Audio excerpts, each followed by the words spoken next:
Welcome back, dear friends of elves, anime, and all things craftsmanship. Since my last video, Fern's hair brooch, a few people have reached out to me who wanted a copy of their own, which made me incredibly happy. Unfortunately, the technique that I employed here, chasing and repoussé, is just incredibly time inefficient. So I decided to follow this video up with the one you're watching now, where I'll try to make copies of this using metal casting, and I'll kind of take you through the process of preparing this thing to be a mold for metal casting and then going through the casting process as well. And I hope you'll join me for that process. Let's go. The first thing I want to do is to remove the old clip here. As you can see, using it a few times, this thing has actually broken. And I'm not beyond admitting that this clip kind of sucks. So it's not a huge loss that we have to remove this. I'm gonna jam in some tweezers here to put some tension on the whole thing, and then I'm just gonna heat up with my torch the spots where I want to loosen up the solder. I've got a very small flame here. I don't want to heat up too much of the piece, really just the joint.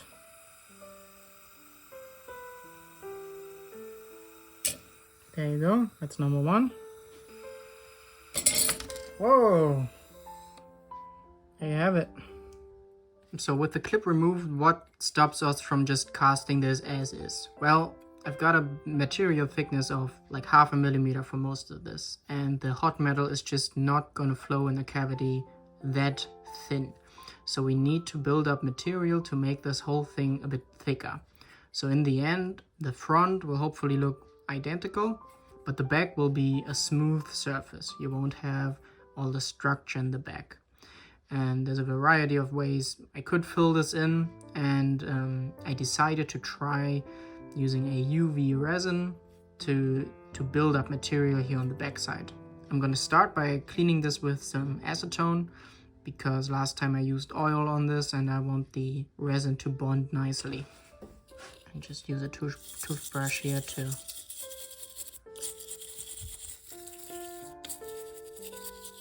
clean everything. Okay, I've got UV resin right here. Let's give this a try. I can always sand down the excess later, so if I overfill, that's not a problem. Great, I now have one layer of resin on everything. I'm gonna use this UV light here. This is usually if you do like nail art and stuff, but it works fine for craft projects like this. And I'm just gonna hit it a while till it's hard.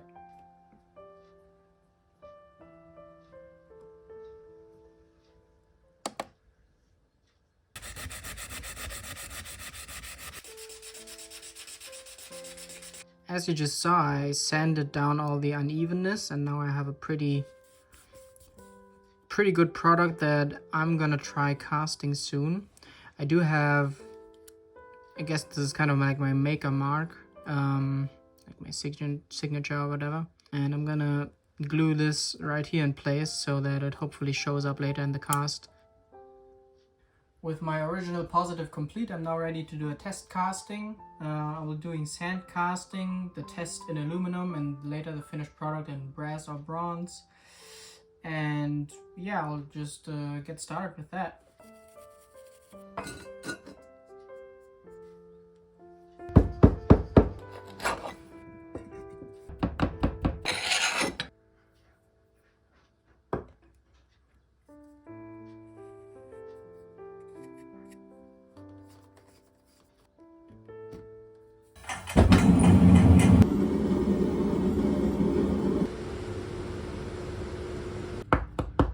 I cleaned up the piece a little bit and it didn't turn out half bad. I'm quite satisfied with that.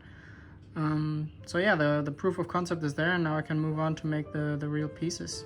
And I'll take you through the process of preparing the sandcasting mold. Let's go. So I first have the bottom half of my mold right here. And I'll place our chasing and repoussé positive in there. And I'll add some talcum powder to the surface to keep it from sticking to the sand. Now I'm adding some sifted fresh casting sand on top of the mold. And I'm starting to compact it with my fingers. To fill in the rest of the mold, I'm using old recycled sand.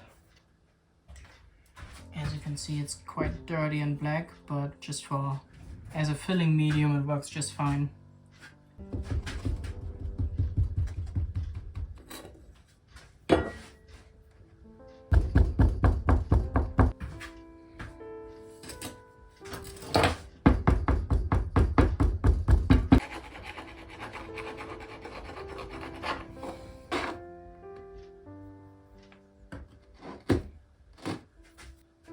Adding more talcum powder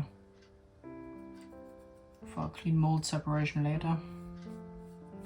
Now I can add the top mold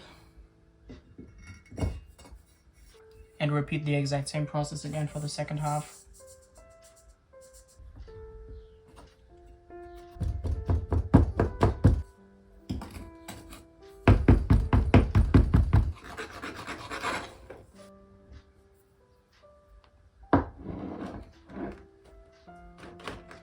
I'm drilling the supply channel and the riser directly into the top mold right now, next to the area where my piece will be.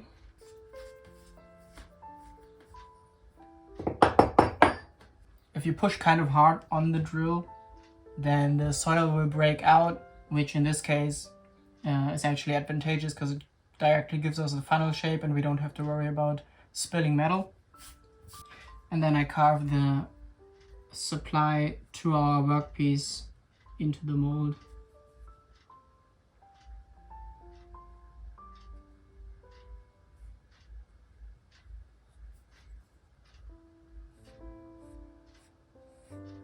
Tapping the positive a little bit to disconnect it from the sand makes the removal easier.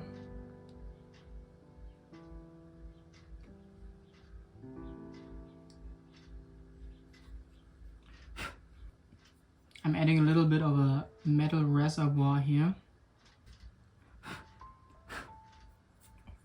This allows the metal, once it's flown into the mold, to settle down a little bit, and any crumbs might fall to the bottom of this and not get into the actual workpiece. Now I can make the two halves back together. And we're ready for casting. Got some brass bits and pieces right here. I'm gonna heat it up in this cast iron pot, which works pretty well as a crucible. And I'm going to add some borax here to help with the oxidation a little bit. And because melting brass is a little bit disgusting because of the zinc content, I'm going to be doing this outside.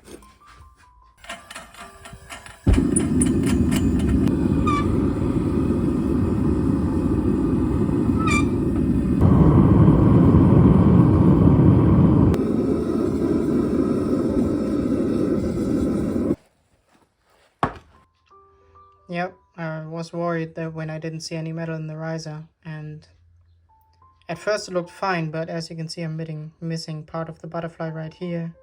So I'm afraid this was not a successful cast. Too bad.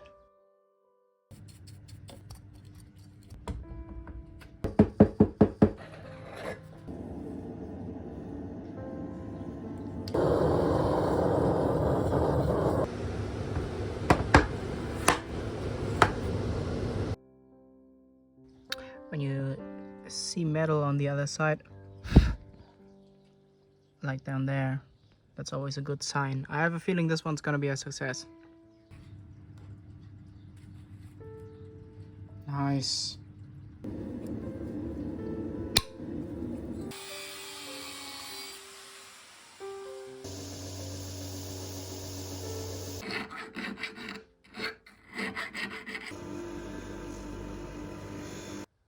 With the brass casting being in pretty good shape, it's now time to worry about the clip to make it all work. My initial prototype for the clip was this one, and it involved this pretty complicated spring and a latch mechanism, and to put it simply, I was needlessly overcomplicating things.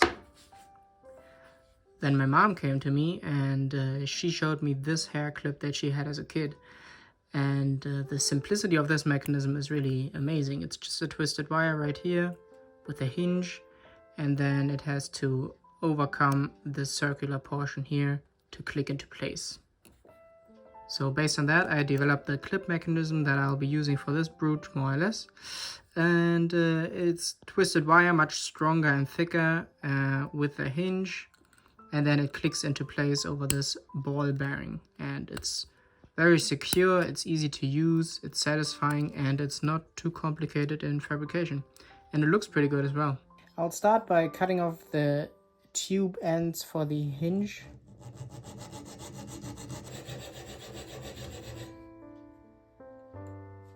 The ball bearings that I have here are quite crusty indeed.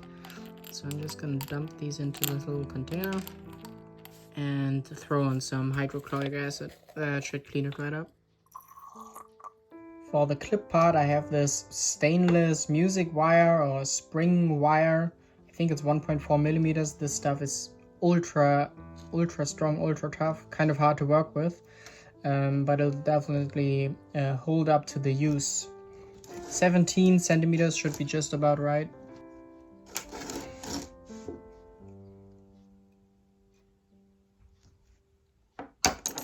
I'm gonna start with this bend right here, and I'll do it around this 5 millimeter rod, and I'm just gonna do it by hand.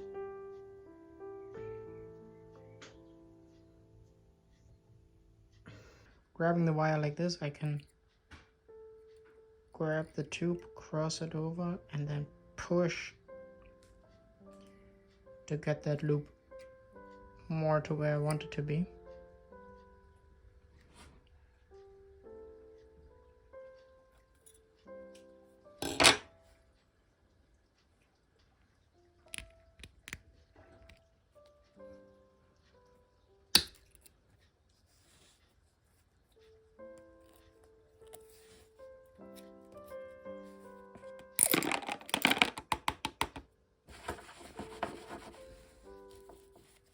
I'm just gonna prime my bearing ball with some solder before I assemble everything.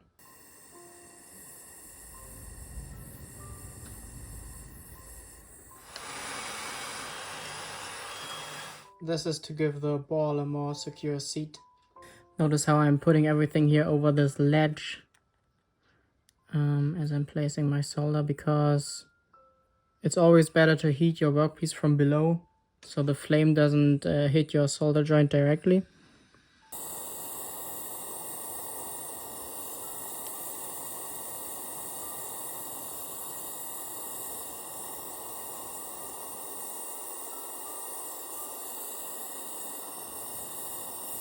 So I'm just gonna take the pre-soldered ball and just place it into some flux without any extra solder needed.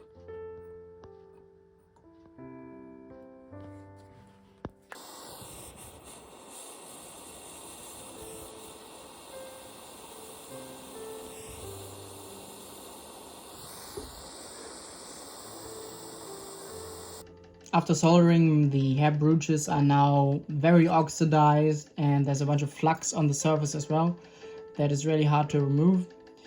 So I've set up my magnetic hot plate here at 70 degrees Celsius with a 15% hydrochloric acid solution, and that should dissolve both the flux as well as the oxide layer.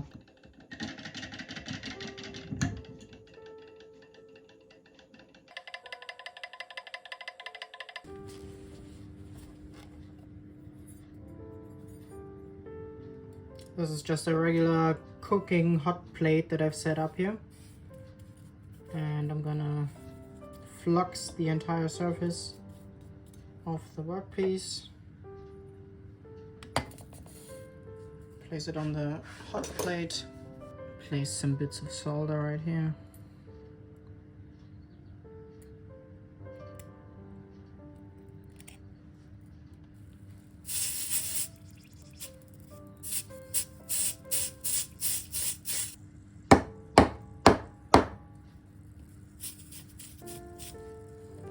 just water that I'm using here. Not sure why it works really well with a wet rag, but it does.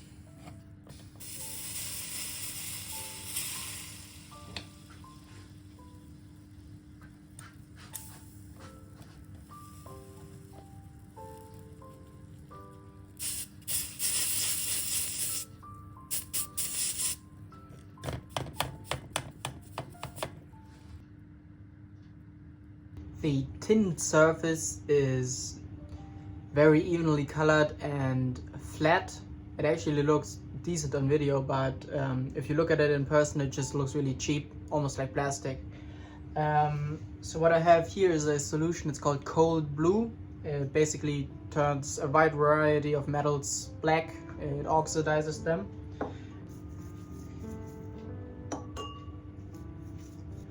Rinse it off quickly in water.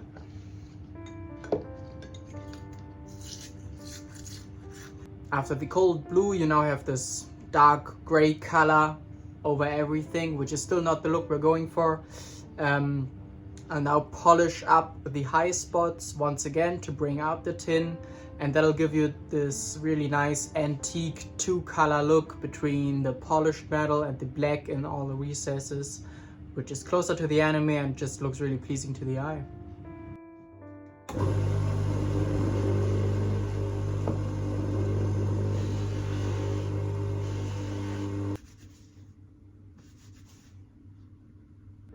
Here you can once more see the surface grade progression from after soldering, after the acid bath, after tinning, and then the finished surface right here. Lastly, I'll add a little bit of this finishing wax. Makes the dark color in the recesses stand out a little bit more. Put the clip into place, of course. And that's that. That is one hair brooch finished. Not too bad. With the cast hair brooch completely finished, I thought we'd have a little comparison between the original and the cast. And I have to say, they're pretty damn close. The original might have slightly crisper lines in this area, but honestly the difference is pretty damn small. As you can see by the satisfying lineup right here, I did end up making 10 of these, and they are available for sale. So if you want to get your hands on one of these, check out the video description. Yeah, at this point I feel the need to just butt in real quick and tell you guys that these first 10 actually sold out long before I could ever finish the video. But I did make another run of these, and this time I actually nickel plated the surface, which makes them more shiny and more durable as well. So that's an improvement there, but it's a little bit different than what I've shown you in this video here. And I also managed to make the second run about 15% lighter by shaving off some extra resin of the mold. And yeah, the signature is now engraved instead of like wire on top. But other than that, it's pretty much the same as the first run. So yeah, that's that. Do check out the original chasing and repoussé video where I made Fern's hair brooch out of just one single sheet of copper, and see how the model was made with which we worked here today. That's it for now. Thank you for watching, and I'll see you in the next one.